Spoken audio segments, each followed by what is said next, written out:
everyone! So, magandang hapon sa lahat ng mga kababayan ko. So, nandito na naman kami sa taas, guys. So, maglalaro naman yung aking mga alaga. So, ayan.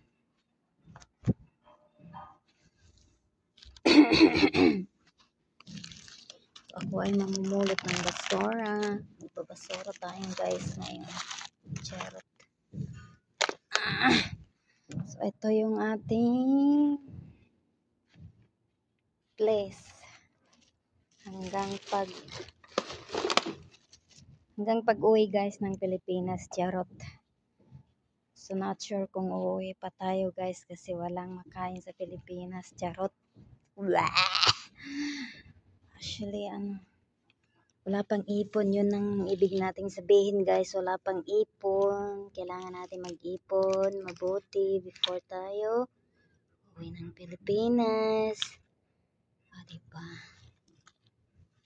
So, ganon kahirap ang isang OFW. Tingnan nyo, yung mga alaga ko nandun, guys. So, yung isa yun, nandun yung isa.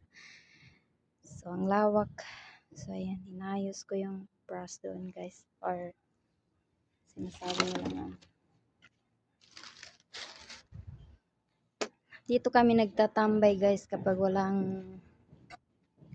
akong work sa baba. Or kahit may work naman, kailangan din natin yung mga bata dito. Samahan maglaro kasi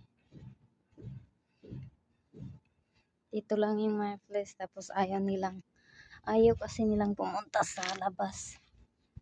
Kasi nga takot sila ng ibang tao. Kaya yan. Umulot ako ng basura sa mga basura. So, yan lang naman ang basura.